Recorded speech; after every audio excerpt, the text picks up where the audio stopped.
Hello again. Now, I'm sure that regular viewers will know that I have no animosity at all towards Islam. I have prayed in some of the world's most famous mosques, the Umayyad Mosque in Damascus, Al-Aqsa in Jerusalem, and of course Istanbul's Sultan Ahmed Mosque. I will go further and say that I probably have more in common with Muslims than I do atheists, because we both worship the same God. However, I am well aware that there is a difference between Islam and Christianity, Islam and Judaism. I'm happy to pray in a mosque as long as I'm clear that it is a mosque, in the same way that I will pray in a synagogue or church as long as I know where I am.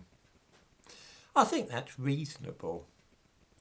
So I would remove my shoes before entering a mosque, cover my head in a synagogue, and I wouldn't enter a church while stripped to the waist. The reason that I mention all this is because I cannot help but notice that just as Christianity is on the decline in Britain, it is matched by the corresponding rise of Islam.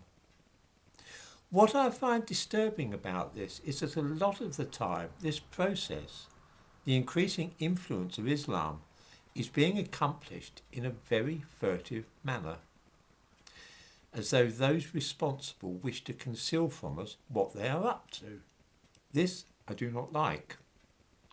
I am happy for preachers to ask if I am saved, as Christians sometimes do, and to worry about my soul or try and get me to accept Jesus Christ as my saviour.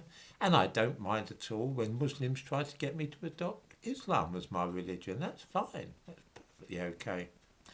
As long as all this is open and above board, that's okay by me. What irritates me, though, is when religions go about things in a cunning and underhand way and try not to let people know what they stand for or what they're up to.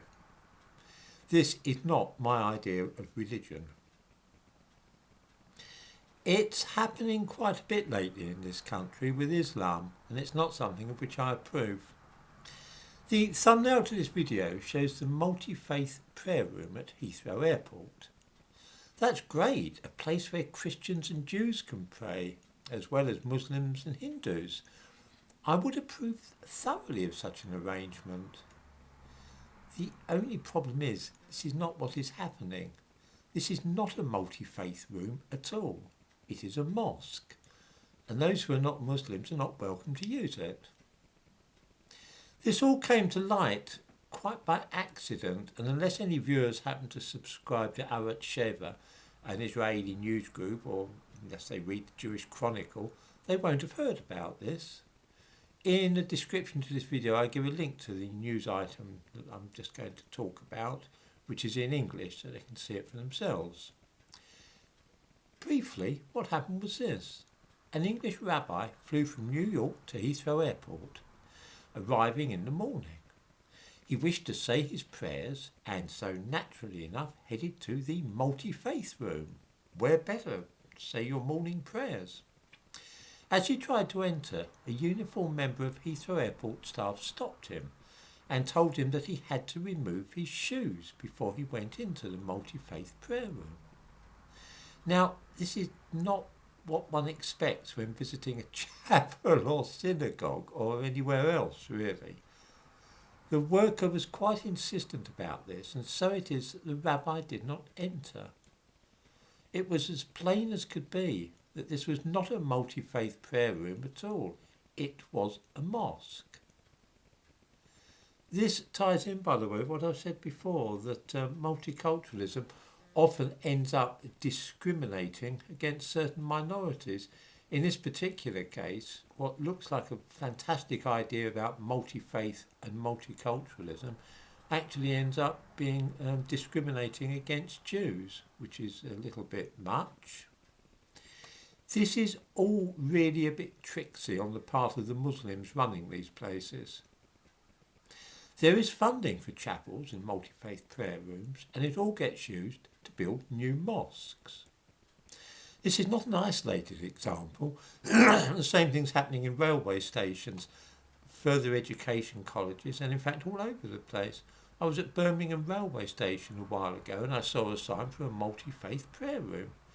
When I went to pray there, I found it was actually a mosque with washing facilities for ritual ablutions, prayer mats, sign asking people to remove their shoes, and something showing the direction of Mecca. I can see that Islam is becoming the dominant religion in Britain and that Christianity is sharply on the decline. Of course, the same thing has happened in the past when religions like Mithraism and during the time of the Roman occupation gave way to Christianity, so this trend is not wholly unprecedented. I don't think, though, that it is asking too much for it to be done openly and without any sharp practice. Closing down a Christian chapel and then reopening it as a mosque but putting a sign outside saying multi-faith prayer room is dishonest, and those doing it must know this. If Islam and its followers believe that their religion is better than Christianity or Judaism or Hinduism, then by all means let them say so and make their pitch in public. I'm perfectly willing to listen to arguments in favour of this position, just as I'm happy to pray in a mosque. I'm also happy to listen to any other religion that seeks to persuade me of the virtues of its particular brand of faith. What I am not happy about, though, is the advance of a religion by lies and deceit. If the religion is good enough, it should not be necessary to use dishonest methods to spread it through a country. Let it be judged openly on its own merits.